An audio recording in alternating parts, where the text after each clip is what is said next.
Enjoy enjoy.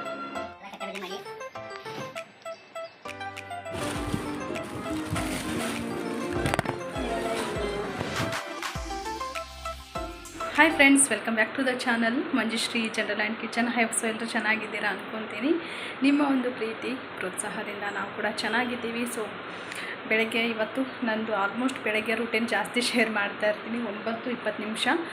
So ಇವಾಗ ವ್ಲಾಗನ್ನು ಶುರು ಮಾಡ್ಕೊಂಡಿದ್ದೀನಿ. ಪೂಜೆ ಎಲ್ಲ ಆಯಿತು.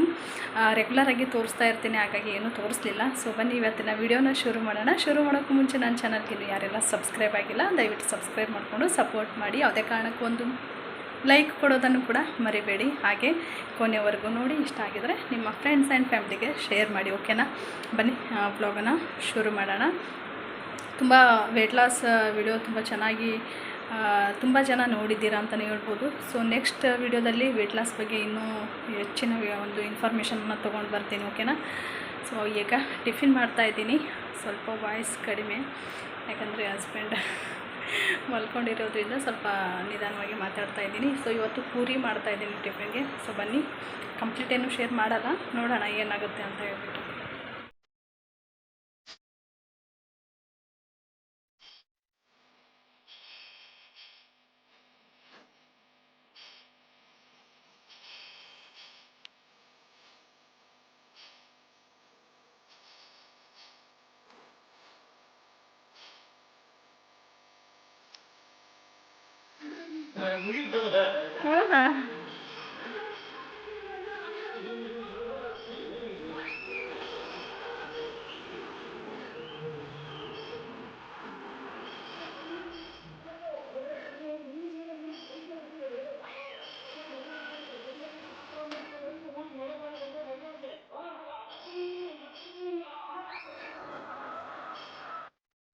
ಫ್ರೆಂಡ್ಸ್, ಮಾರ್ನಿಂಗ್ ಪೂಜೆದ ವ್ಲಾಗ್, ಪೂಜೆದ ವಿಡಿಯೋ ನೋಡ್ಕೊಂಬಂದ್ರಿ. ನಾನು ಯಾವಾಗಲೂ ಶೇರ್ ಮಾಡ್ತಾ ಇರ್ತೀನಿ, ತಿಳಿಸ್ತಾನೆ ಇರ್ತೀನಿ ಇವತ್ತು ಯಾವ ರೀತಿ ಪೂಜೆ ಆಯಿತು ಅಂತ. ಸೊ ಇವತ್ತೇನು ನಾನು ವಾಯ್ಸ್ ಓವರ್ ಕೊಡೋಕ್ಕೆ ಹೋಗಲಿಲ್ಲ.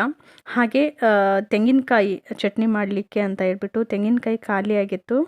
ಸೊ ತೆಂಗಿನಕಾಯಿನ ಬಿಡಿಸ್ಬಿಟ್ಟು ಕಟ್ ಮಾಡಿ ಈ ಥರ ಡಬ್ಬಿನಲ್ಲಿ ಹಾಕ್ಬಿಟ್ಟು ಫ್ರೀಜರಲ್ಲಿ ಇಡ್ತೀನಿ. ಇದು 1 ತಿಂಗಳು ಏನೂ ಆಗಲ್ಲ. ಈ ವಿಡಿಯೋ ನಾನು ಆಲ್ರೆಡಿ ಶೇರ್ ಮಾಡಿದ್ದೀನಿ, ಹಾಗಾಗಿ ಶೇರ್ ಮಾಡಲಿಲ್ಲ.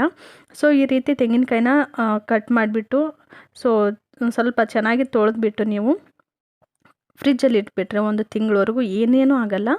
ಸೊ ನೀವು ಕೂಡ ಆ ಟಿಪ್ಸನ್ನು ಫಾಲೋ ಮಾಡಿ. ಹಾಗೆ ಚಟ್ನಿ ಕೂಡ ರೆಡಿಯಾಗಿದೆ. ಹಾಲು ಒಂದು ಬಾಜಿ ಮಾಡಿದ್ದೀನಿ. ಇದು ಆಲೂ ಕರಿ ಥರನೇ, ತುಂಬ ಸಿಂಪಲ್ ರೆಸಿಪಿ ಇದು.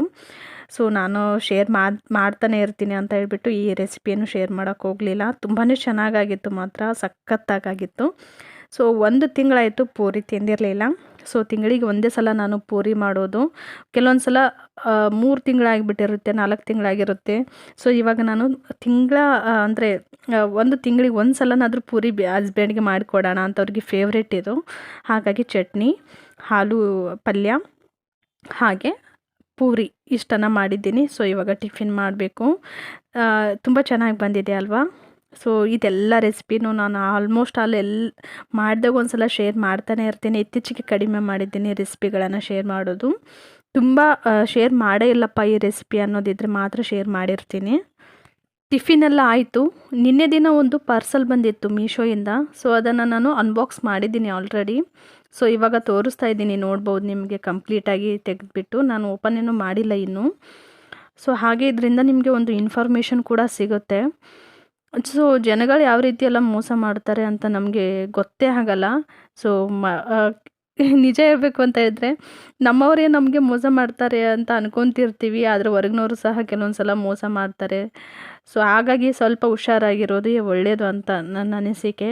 ಯಾಕಪ್ಪ ಈ ಮಾತು ಹೇಳ್ತಾ ಇದ್ದೀನಿ ಅಂತ ಹೇಳಿದರೆ, ತುಂಬಾ ರಿವ್ಯೂ ಚೆನ್ನಾಗಿತ್ತು ಇದು ಒಂದು ಟ್ರೈ ಫುಡ್ದು. ಹಾಗಾಗಿ ನಾನು ಓಕೆ ಅಂತ ತರಿಸ್ಕೊಂಡೆ. ಸೊ ನಾನು ತರಿಸಿ ಆದಮೇಲೆ ಇದನ್ನು ನೋಡಿದರೆ ಕ್ವಾಲಿಟಿ ಅಷ್ಟು ಚೆನ್ನಾಗಿಲ್ಲ, ಅಷ್ಟು ಅಲ್ಲ ಚೂರು ಚೆನ್ನಾಗಿಲ್ಲ ಅಂತಲೇ ಹೇಳ್ಬೋದು. ಇದಕ್ಕೆ 395 ಏನೋ ಇದೆ ಇದರ ಒಂದು ಪ್ರೈಸ್ ಬಂದು.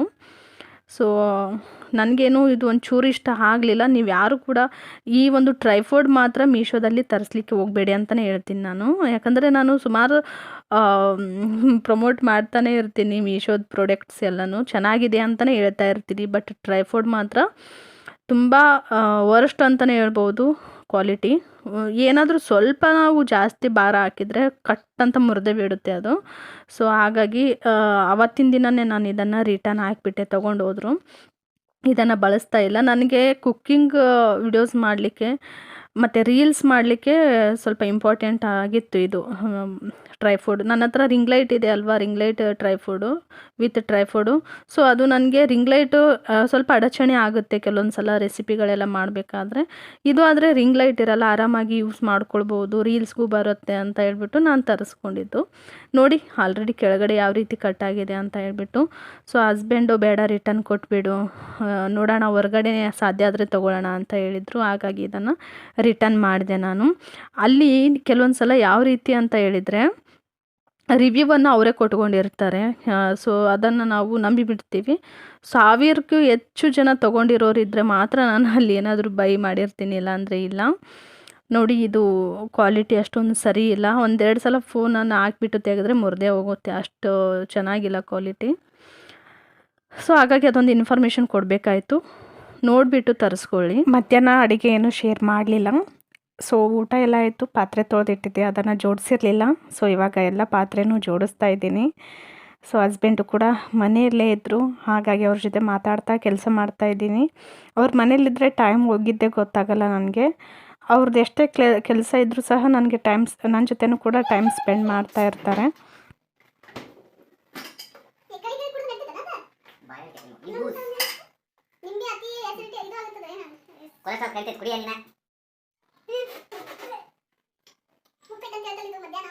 ಇದು ಕೊಟ್ಟ ಟೇಸ್ಟ್ ಟೇಸ್ಟ್ ಇಲ್ಲ, ಯಾರು ಕೊಡೋದು ಟೇಸ್ಟ್ ಇಲ್ಲ ನೋಡಿ ನನಗೆ. ಒಂದು ಟೇಸ್ಟ್ ಮಾತಾಡ್ತೀವಿ, ಇದನ್ನು ತೊಗೊಳ್ಬೋದು ಹೊರತು ಬಾಯ್ ಮಾಡಿ ಮರ್ಯಾದೆ ನಲ್ತಿಯಲ್ಲ ಮ್ಯಾಚ್ ಮಾಡಿದ್ವಾ ನಿನ್ನ ಸೇಮ್ ಟು ಯಾವತ್ತು ನಿನ್ನ ರೆಸ್ಪೆಕ್ಟ್ ಅದು ಏನೋ ಮಾಡಿಲ್ಲ ಗೊತ್ತಾ. ದೊಡ್ಡ ಸೆಲೆಬ್ರಿಟಿಗಳು ಈ ಕ್ವೆಶ್ಚನ್ ಮಾತಾಡ್ತಾರೆ.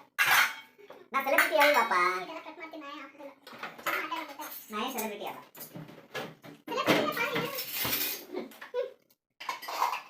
ನನಗೊಬ್ರು ಫಾಲೋವರ್ಸ್ ಇಲ್ಲ, ನೀನು ಬಿಟ್ಟರು ನಾನು ನೀನು ಫಾಲೋ ಮಾಡಿದ್ದೀನಿ. ಐ ನನ್ನ ಮಗ ಬಾಡಿ ಬರ್ತಿ ಅಲ್ಲ, ನಾನೇ ನೀವೇ ನಾನು ಫಾಲೋ ಮಾಡಾಡ್ತೀವಿ, ನಾ ಇಲ್ಲಿ ಫಾಲೋ ಮಾಡಿ. ನಿಮ್ಮ ಮೊಬೈಲ್ ಏನು ಗೊತ್ತ್ರಿ ನನಗೆ, ಎಲ್ಲ ಇಡ್ತೀರಿ ಎಲ್ಲನೂ ಕೇಳ್ತೀರಿ. ರೀ ಅನ್ಬಾ ಫ್ರೆಂಡ್ಸ್, ಯಾರೆಲ್ಲ ಹಸ್ಬೆಂಡ್ಗೆ ಹೆಸರು ಇಟ್ಕೊಳ್ತೀರಿ ಕಮೆಂಟ್ ಸೆಕ್ಷನ್ ತಿಳಿಸಿ. ನಮ್ಮ ಮನೆಯದು ರೀ ಅಂತ ಪ್ರೀತಿಯಿಂದ ಕರೆದ್ರೆ ಗೊತ್ತೇ ಇಲ್ಲ, ರೀ ಅಂತ ಕರಿಬೇಕಂತ. ಸೊ ನೀವೆಲ್ಲ ಮೊಬೈಲ್ ಎಡಿಟಿಂಗ್ ಗೊತ್ತಿಲ್ಲ, ನಾನು ನಾಯಿ ಕೇಳೋಗ್ಲಿ ಅಂತ ಇಲ್ಲ.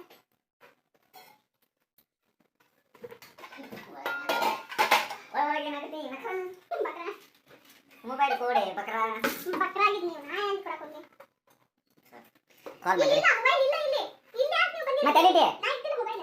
ಸತ್ಯ ಹೇಳು, ಪ್ರಾಮಿಸ್. ಯಾರ ಮೇಲೆ ಗೋಳಿ ಹಂಗೆಲ್ಲ ನೀನೇ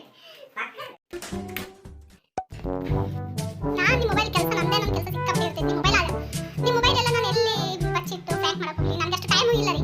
ಸಿಕ್ಕಾಪಟ್ಟೆ ಬ್ಯೂಸಿ ಪರ್ಸನ್ ನಾನು. ಪಿಜ್ಜಾ ತಿನ್ನೋದಿಲ್ಲ ಅಂತ ಮೊದಲೇ ಹೇಳಿನಿ. ಮೊಬೈಲ್ ಇಟ್ಟಿಲ್ಲ, ನೀವು ಕಾಲ್ ಮಾಡಿ ನೋಡ್ರಿ, ಬೇರೆ ಫೋನ್ ತಗೊಂಡು.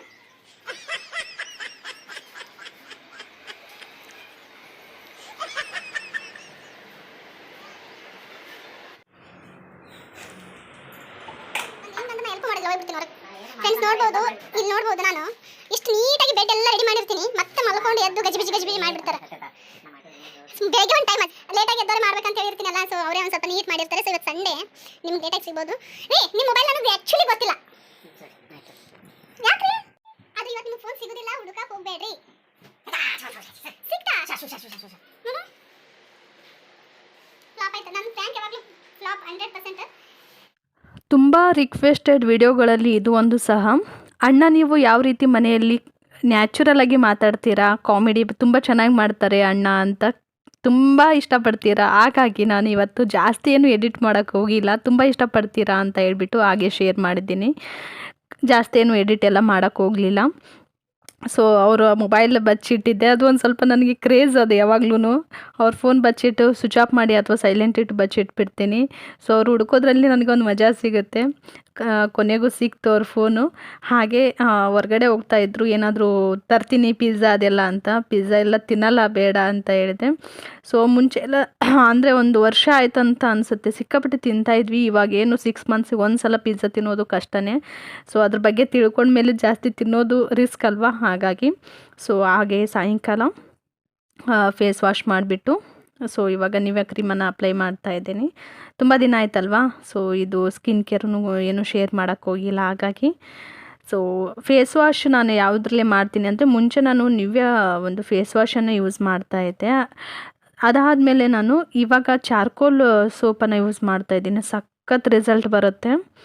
ಸೊ 45 ರುಪೀಸ್ ಅಂತ ಅನಿಸುತ್ತೆ.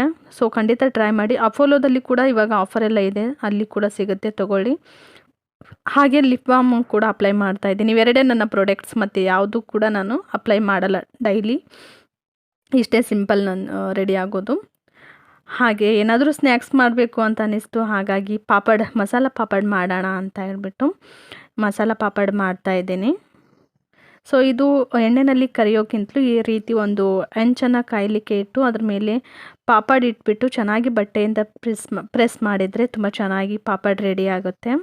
ಸೊ ಆಯಿಲ್ ಫ್ರೀ ಅಲ್ವಾ, ತುಂಬಾ ಹೆಲ್ತ್ಗೆ ಒಳ್ಳೆಯದು. ಹಾಗೆ ಇದರಲ್ಲಿ ಮೆಣಸು ಇರೋದ್ರಿಂದ ತುಂಬ ಒಳ್ಳೆಯದು ಇದು ಸಹ ನಮ್ಮ ಆರೋಗ್ಯಕ್ಕೆ. ಸೊ ಹಾಗಾಗಿ ನಾನು ಈಗ ಈ ಪಾಪಡನ್ನು ಒಂದು ಬಟ್ಟೆಯಿಂದ ಪ್ರೆಸ್ ಮಾಡಿಬಿಟ್ಟು ಸುಮಾರು 7ರಿಂದ 8 ಪಾಪಡ್ ಮಾಡ್ತಾಯಿದ್ದೀನಿ. ಸೊ ನಾವು ಇದರಲ್ಲಿ ದೊಡ್ಡ ಸೈಜು ಕೂಡ ಇತ್ತು ಪಾಪಡ್. ನಾವಿವಾಗ ಹೊರಗಡೆ ರೆಸ್ಟೋರೆಂಟ್ಗೆ ಹೋದಾಗೆಲ್ಲ ತಿಂತೀವಿ ಅಲ್ವಾ, ಸೊ ಅದೇ ರೀತಿಯೇ ಇರುತ್ತೆ, ಏನೂ ಚೇಂಜ್ ಅಂತ ಇರಲ್ಲ. ತುಂಬ ಈಸಿಯಾಗಿ ಮನೆಯಲ್ಲೇ ನಾವು ಮಾಡ್ಕೊಳ್ಬೋದು. ನೋಡಿ, ಈ ರೀತಿ ಎಣ್ಣೆಯಲ್ಲಿ ಕರಿಯೋದಕ್ಕಿಂತಲೂ ತುಂಬ ಚೆನ್ನಾಗಾಗಿದೆ ಅಂತಲೇ ಹೇಳ್ಬೋದು.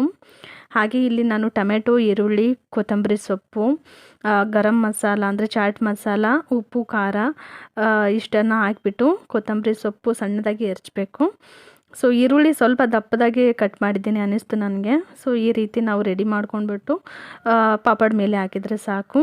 ಹಾಗೆ ನಾನು ಕಾರ್ನ್ ಫ್ಲೋರ್ ತೊಗೊಂಬಂದಿತ್ತಲ್ವ, ಆ ಸಿಪ್ಪೆನ ತೆಗೆದುಬಿಟ್ಟು ಅಂದರೆ ನಾನು ಕಾರ್ನ್ ಫ್ಲೋರನ್ನು ಬಿಡಿಸಿಟ್ರಾಯ್ತು. ಯಾವಾಗಲಾದರೂ ಬರುತ್ತೆ ಉಪ್ಪಿಟ್ಟಿಗೆ ಅಥವಾ ಪುಲಾವ್ ಮಾಡಬೇಕಾದ್ರೆ ಹಾಕಿದರೆ ಇನ್ನೂ ಟೇಸ್ಟ್ ಚೆನ್ನಾಗಿರುತ್ತೆ, ಹಾಗಂತ ಹೇಳ್ಬಿಟ್ಟು ಎಲ್ಲ ಬಿಡಿಸಿಡ್ತಾ ಇದ್ದೀನಿ.